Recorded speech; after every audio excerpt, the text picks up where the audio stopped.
Hello everyone, welcome to study tricks. Friends, आप सबको थोड़ा अजीब लगा होगा कि आज मैं बोर्ड पर वीडियो लेकर हाजिर हुआ हूँ, फेस कैम वीडियो। तो आप लोगों के कमेंट्स आ रहे थे पिछले कुछ दिनों से कि साइंस को आप पूरा और अच्छी तरीके से पढ़ा दीजिएगा।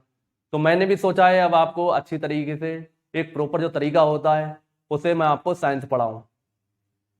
फ्रेंड्स, अभी तक मेरी सारी वीडियो मोबाइल के थ्रू अपलोड हो रही थी, जिसमें मुझे लिमिटेड टूल्स मिल रहे थे और जिससे मैं कोई भी टॉपिक को सही तरीके से एक्सप्लेन नहीं कर पा रहा था। तो आप लोगों के भी थोड़े डाउट थे जो सही से क्लियर नहीं हो पा रहे थे। तो मैंने सोचा क्यों ना एक अच्छा तरीका, जो प्रॉपर तरीका होता है पढ़ाने का, वही प्रॉपर तरीका अपनाया जाए और आपको पूरा साइंस कवर कराया जाए। फ्रेंड्स, आप किसी भी एग्जाम की तैयारी करना चाह रहे हैं, जो कॉम्पिटिटिव एग्जाम है, जितने भी रेलवे हो, एसएससी हो या कोई भी स्टेट लेवल का एग्जाम हो, तो आप इस चैनल से जुड़कर साइंस की अच्छी तरीके से तैयारी कर सकते हैं। जो प्रॉपर तरीके से तैयारी की जाती है वो मैं तैयारी आपको कराऊंगा। तो इस चैनल पर मैं आपको सारी वीडियोस प्रोवाइड कराऊंगा, केमिस्ट्री, फिजिक्स, बायोलॉजी की। और मैं उम्मीद करता हूं अगर आप लोग सुकून के साथ सारी वीडियो देखेंगे और प्रॉपर नोट्स बनाएंगे, अगर आपका बैकग्राउंड साइंस का नहीं भी है, तो मैं उम्मीद करता हूं आपका कोई भी क्वेश्चन इससे गलत कर कर नहीं आएंगे।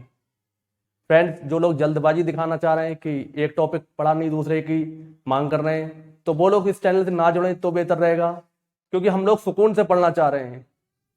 सुकून का मतलब ये है कि सारे डाउट क्लियर करते चलना है और एक एक पॉइंट को अच्छी तरीके से समझते चलना है। फ्रेंड्स, जितने भी यूट्यूब पर वीडियो हैं, पेड हो या फिर फ्री हो, तो उसमें दो तरीके से पढ़ाई कराई जा रही है। पहला तरीका है कि आपको टॉपिक वाइज और जो कॉन्सेप्ट होता है उसके तरीके से समझाया जा रहा है। तो उसे समझने में जिन लोगों का साइंस बैकग्राउंड है तो वो तो ईजिली समझ ले रहे हैं, और जिनका साइंस बैकग्राउंड नहीं है तो उन्हें थोड़ी परेशानी हो रही है। और दूसरा तरीका क्या है? दूसरा तरीका, कुछ लोग ट्रिक के द्वारा पढ़ा रहे हैं।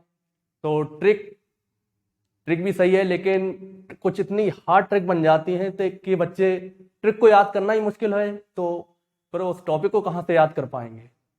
फ्रेंड्स, मैं आपके लिए ऐसी ऐसी टेक्निक बताऊंगा कि जिससे आप, उम्मीद करता हूं अगर आपका बैकग्राउंड साइंस का नहीं भी है तो आप अपने एग्जाम तक तो नहीं भूलेंगे। मैं उम्मीद करता हूं जिंदगी भर नहीं भूलेंगे, लेकिन इतना कह रहा हूं कि आप अपने एग्जाम में क्वेश्चन गलत कर कर नहीं आएंगे। तो आपने मेरी पिछली वीडियो देखी भी होंगी जिसमें मैंने फिजिक्स की कोई ट्रिक्स बताई हैं। तो मैं एक बार वीडियो देखोगे और उम्मीद करूंगा कि वो कभी भी आपको भूलेंगे नहीं, चाहे आपका बैकग्राउंड साइंस का है या नहीं है। तो अब आप मुझे कमेंट करके बताइए किस तरह से पढ़ना चाह रहे हैं और किस टॉपिक से स्टार्ट करना चाह रहे हैं। बिल्कुल प्रॉपर एक लाइन, कह सकते हैं एक सीक्वेंस वाइज चलेगा। जितनी भी फिजिक्स की और केमिस्ट्री की यूनिट हैं सबको हम वन बाई वन कवर करेंगे। और एक बात मैं आप गौर क्लियर कर दूं, जो लोग 11th और 10th में और या 12th में हैं तो वो भी इन वीडियो से हेल्प ले सकते हैं। ऐसा नहीं है कि वो इनके लिए हेल्पफुल नहीं होंगी।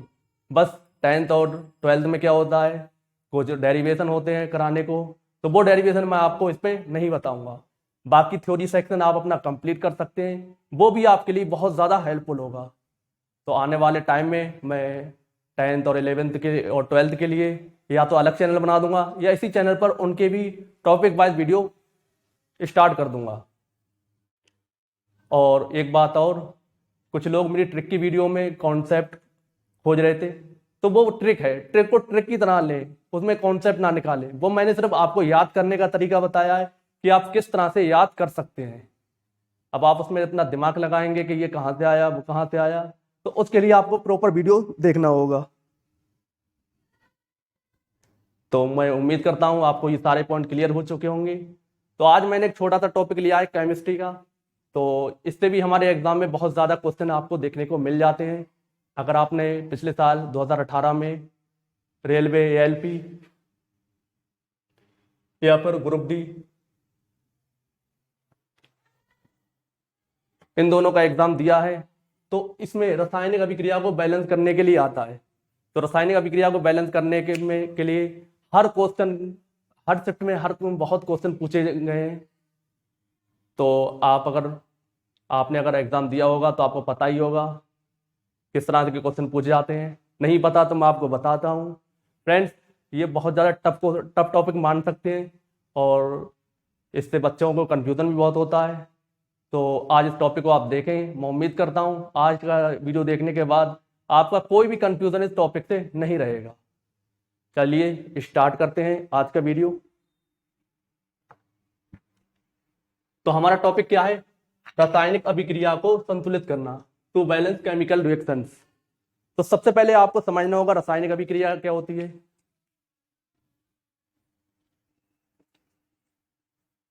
तो पहले हम बात करते हैं रासायनिक अभिक्रिया की।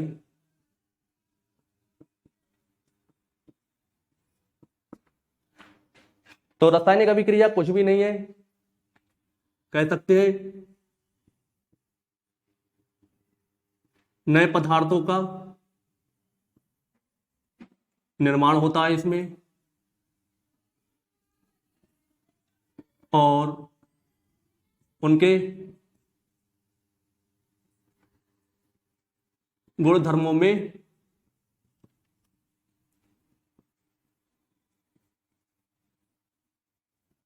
परिवर्तन हो जाता है।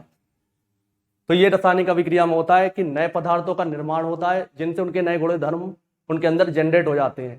तो जैसे कि आप मान सकते हैं इसके एग्जाम्पल में हमारी पाचन क्रिया है, इसमें भी रासायनिक अभिक्रिया हो रही है। तो इसका एक उदाहरण हो सकता है पाचन क्रिया। फ्रेंड्स, आपको लग सकता है कि वीडियो क्वालिटी में थोड़ा बहुत डिफरेंस आपको देखने को मिल सकता है। तो ये नया नया है मेरे लिए सब कुछ, तो आपको कॉम्प्रोमाइज़ करना होगा। जैसे जैसे मुझे इसकी नॉलेज होती जाएगी वैसे वैसे आपको वीडियो में भी सुधार मिलता रहेगा। पाचन क्रिया में भी हमें रासायनिक अभिक्रिया होती है। दूध से दही बनना, ये भी क्या है, एक रासायनिक अभिक्रिया है। नेक्स्ट क्या है, लोहे पे जंग लगना।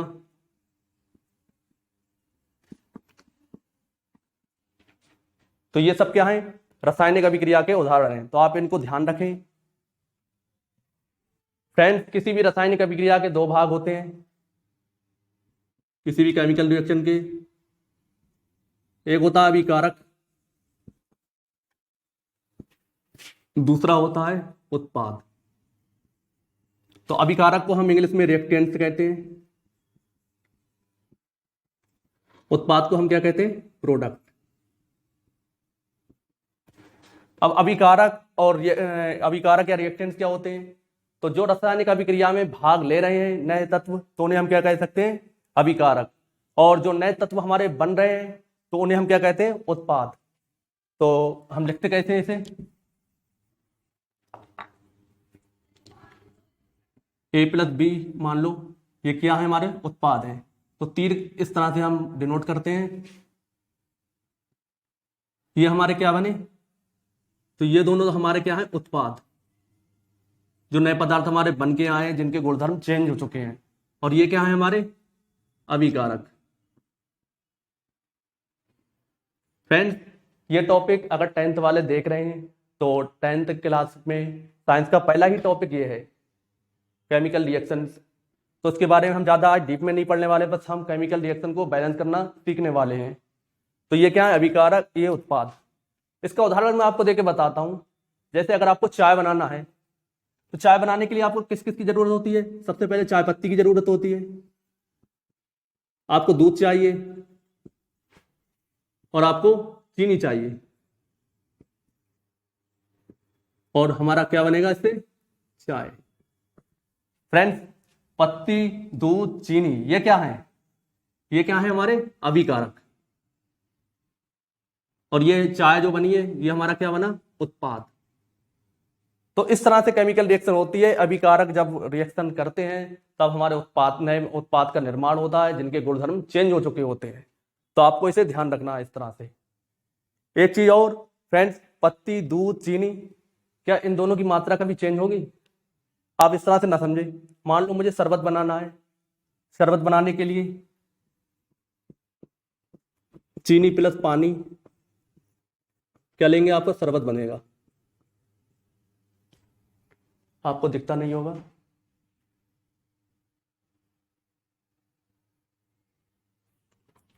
तो आप एक बात बताइए, अगर मैंने 1 किलोग्राम चीनी ली है और 2 लीटर पानी लिया है, क्या इन दोनों की मात्राएं चेंज होंगी? आप सोच के देखें, अगर पानी के अंदर आपने 1 किलोग्राम चीनी घोल रखी है तो क्या चीनी की मात्रा चेंज होगी? क्योंकि चीनी उतनी है लेकिन वो पानी के अंदर घुल चुकी है। तो इसी तरीके से आप समझ सकते हैं अभिकारक में जो तत्व होते हैं उनके परमाणुओं की संख्या दोनों साइड बराबर होती है। अगर बराबर नहीं है तो अब उस हमारी रासायनिक अभिक्रिया क्या है? असंतुलित है। तब हमें संतुलित करना होता है और हमारे एग्जाम में भी इस तरह के क्वेश्चन आते हैं कि आपको रासायनिक अभिक्रिया संतुलित करके दी जाएगी, तो आपको उसे संतुलित करना है और फिर आपको अपना आंसर देना है। चलिए इसे एक उदाहरण से समझ लेते हैं।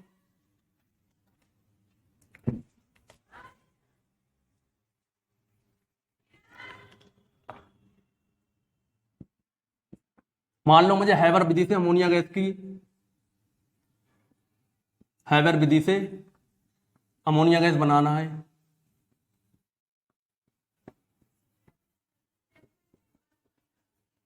तो इसकी रिएक्शन मैं आपको बताता हूं कि असंतुलित होगी। असंतुलित मतलब मैं आपको आपका एग्जाम में जो मिलेगा वो असंतुलित होगी, आपको संतुलित करना है। तो मैं आपको बताता हूं संतुलित आपको कैसे करना है।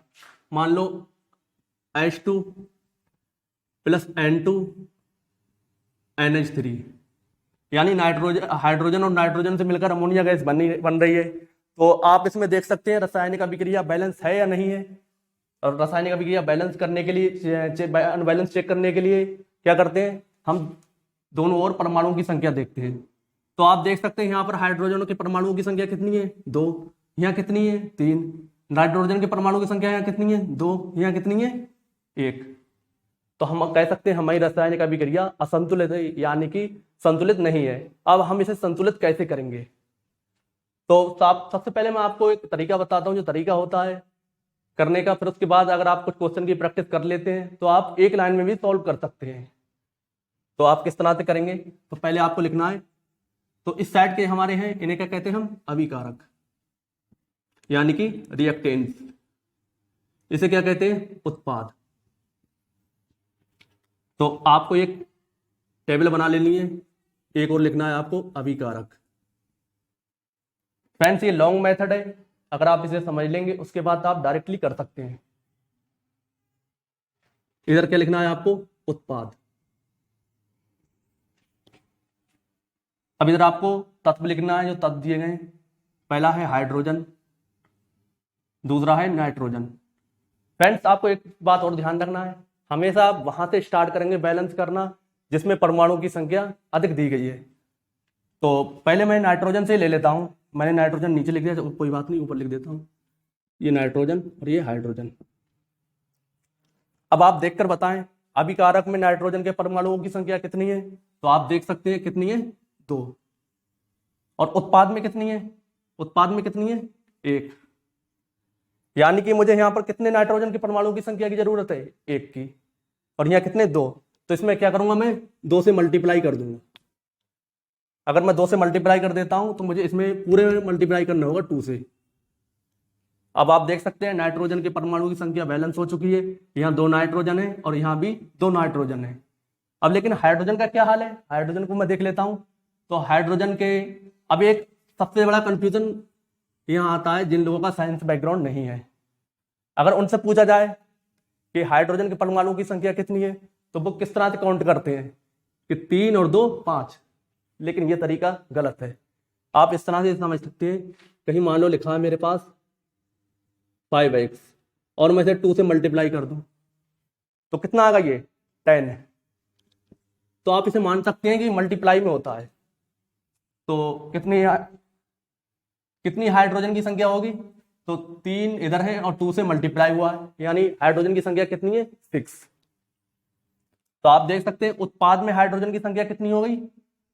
6। लेकिन इधर कितनी है? 2। मुझे कितने हाइड्रोजन परमाणुओं की संख्या की जरूरत है? 3।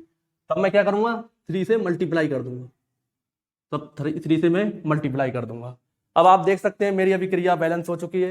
यहाँ आप देख सकते हैं 6 हाइड्रोजन के परमाणु हैं, 6 यहाँ भी हाइड्रोजन के परमाणु हैं, यहाँ नाइट्रोजन के 2 परमाणु हैं और यहाँ भी नाइट्रोजन के 2 परमाणु हैं।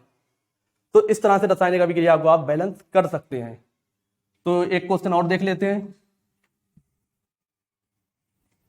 आई थिंक आपने स्क्रीनशॉट ले लिया होगा अगर आपको जिस चीज़ की ज़रूरत है।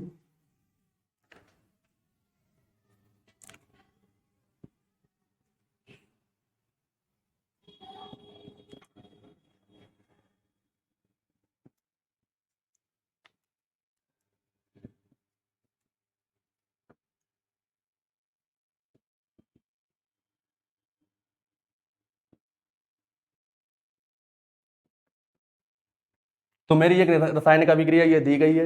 अब मुझे इससे को बैलेंस करना है। तो पहले सबसे पहले जो लॉन्ग मेथड है उसी को मैं यूज करूंगा। सबसे पहले पहले आप समझ सकते हैं ये क्या है मेरे अभिकारक यानी कि रिएक्टेंट्स। ये क्या है उत्पाद। तब मैं लिखूंगा अभिकारक और इधर लिखूंगा उत्पाद। तो इसमें सबसे पहले मुझे ऑक्सीजन को लिखना है, फिर फेरस को, उसके बाद एल्यूमिनियम को। और कोई रह गया? बस इतने ही है। ठीक। तो सबसे पहले मैं देखता हूं अभिकारक में ऑक्सीजन के परमाणुओं की संख्या कितनी है। तो आप देख सकते हैं कितनी है 3। तब मैंने 3 लिख दिया। उत्पाद में ऑक्सीजन के परमाणु की संख्या कितनी है 3। तो ये तो बैलेंस है, आप देख सकते हैं बैलेंस है। इसके बाद मुझे किसे बैलेंस करना है Fe को। तो आप देख सकते हैं अभिकारक में फेरस के परमाणु की संख्या कितनी है 2, लेकिन यहां कितनी है 1। मुझे क्या करना होगा इसमें 2 से मल्टीप्लाई करना होगा। तो 2 इधर हो जाएंगे 2 इधर, यानी कि मुझे अभिक्रिया में 2 से मल्टीप्लाई करना होगा। तो आप देख सकते हैं फेरस और ऑक्सीजन बैलेंस हो चुके हैं। अब बात करते हैं एल्यूमिनियम की।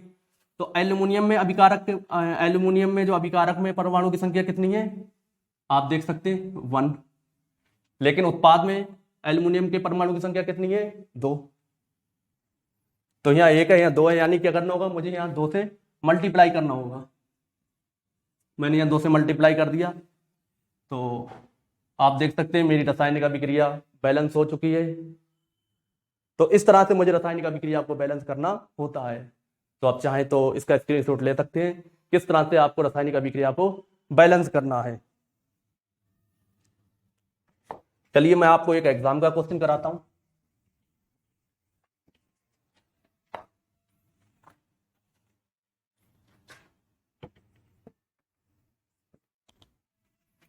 तो एग्जाम में ये क्वेश्चन आ चुका है।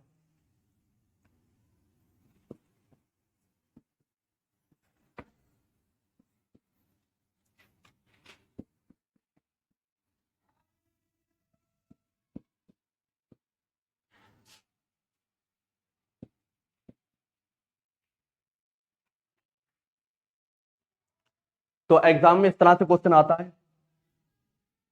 तो इसमें आपसे क्या पूछा जाएगा, इधर का मैं आपको इरेज कर देता हूं।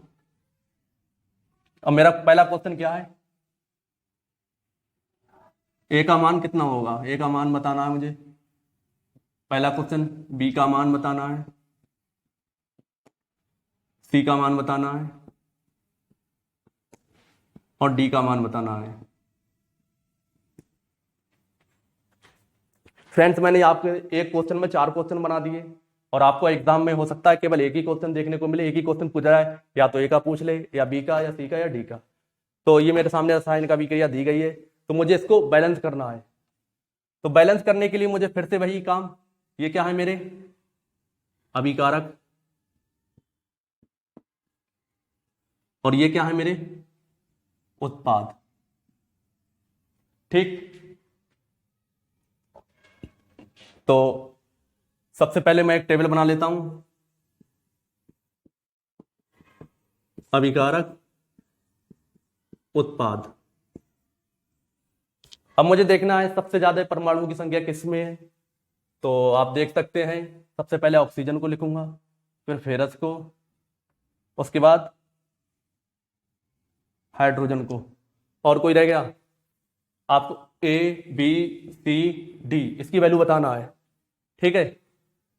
तो सबसे पहले हम बात करेंगे ऑक्सीजन की। तो ऑक्सीजन की अभिकारक में परमाणु की संख्या कितनी है आप देख सकते, आप ए बी सी डी इन्हें सबको भूल जाइए कि ये हमारे दिए हुए नहीं है। ठीक है, तो आप देख सकते हैं यहां पर ऑक्सीजन के परमाणु की संख्या कितनी है अभी कारक में 1, और उत्पाद में कितनी है देख सकते हैं 4। ठीक है, तो अब आपको क्या करना होगा, बैलेंस करने के लिए इसमें ऑक्सीजन में 4 से गुणा करना होगी, तो मैंने यहाँ 4 से मल्टीप्लाई कर दिया। ठीक है, अब मुझे फेरस को, पहले मैं फेरस को कर लेता हूं बैलेंस। तो फेरस में अभी कारक में परमाणु की संख्या कितनी है 1, और यहां पर कितनी है 2। ठीक, अब क्या करना होगा मुझे, तो यहाँ 1 है, यहाँ 2 है, तो यहाँ मुझे 2 से मल्टीप्लाई करना होगा। अब मैंने यहाँ 2 से मल्टीप्लाई कर दिया है, मेरा फेरस भी बैलेंस हो चुका है। अब क्या मेरा बैलेंस होने को रह गया है, ऑक्सीजन भी हो गया, हाइड्रोजन रह गया है। तो आप देख सकते हैं हाइड्रोजन के यहाँ पर कितने परमाणु हैं 4 दूनी 8, और यहाँ कितने हैं आप देख सकते हैं यहाँ केवल 2 है। लेकिन एक गड़बड़ हो सकती है, अभी मैं आपको बताऊंगा। तो यहाँ 8 है और यहाँ कितने 2, तो मैं यहाँ 4 से मल्टीप्लाई कर दूंगा, तो मेरा हाइड्रोजन बैलेंस हो चुका है। लेकिन एक प्रॉब्लम और आ सकती है आपको,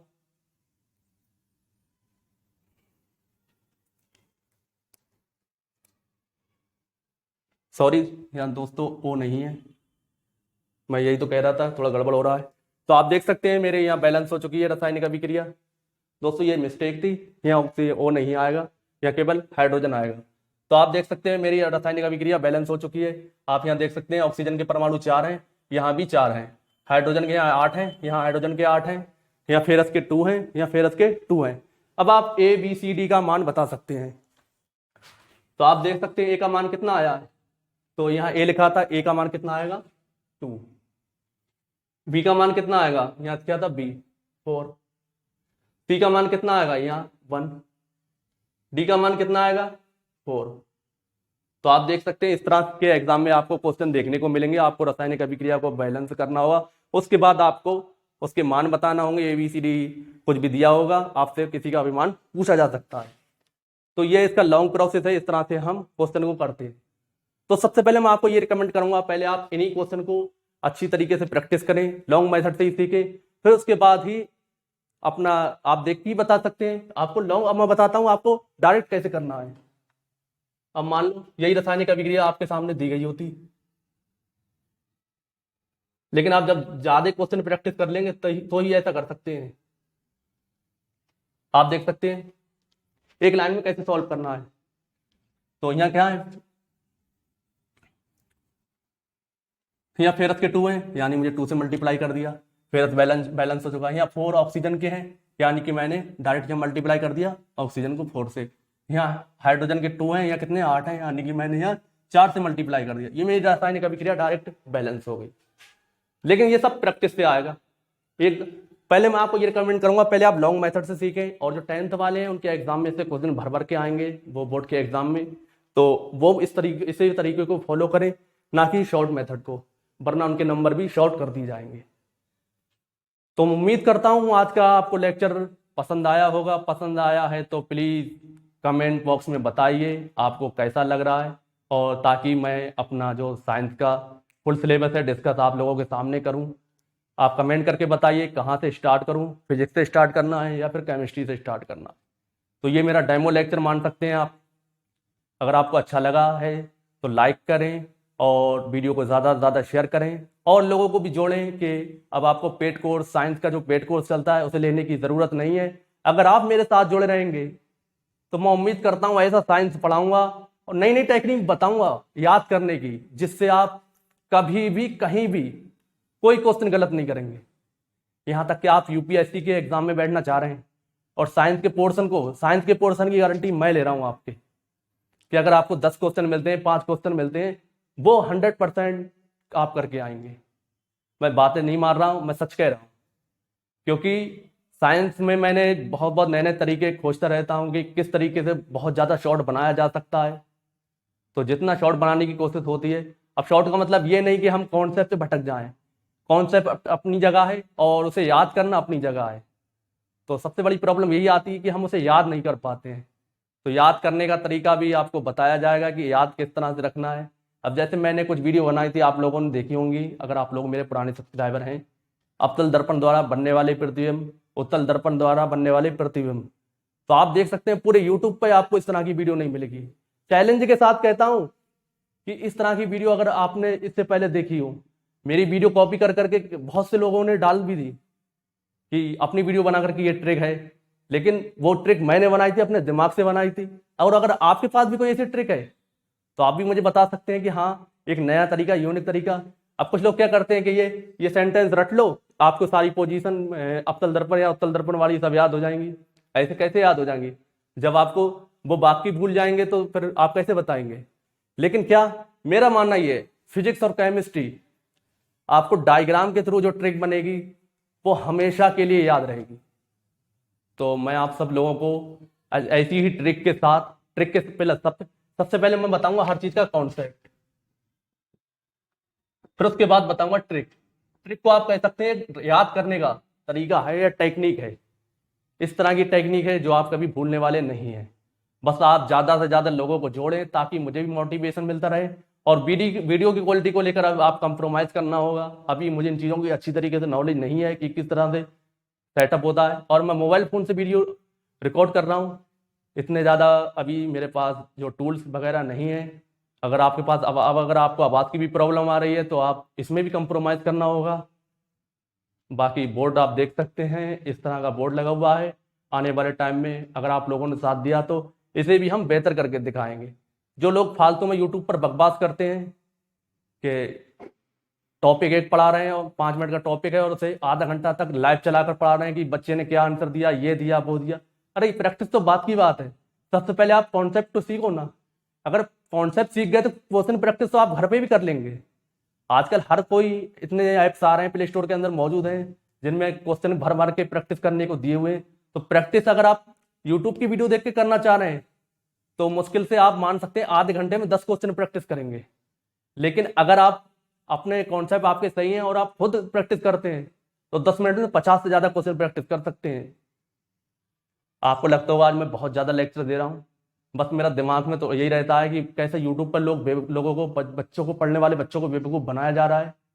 तो बेवकूफ़ ना बने, मैं मुझसे पढ़ें, किसी और से पढ़ें, लेकिन पहले कॉन्सेप्ट को समझें।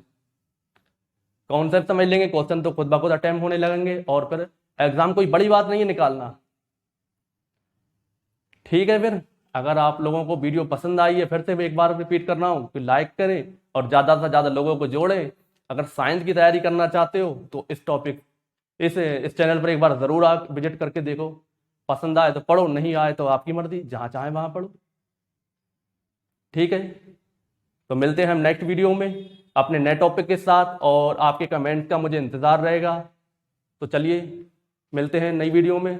जय हिंद, जय भारत।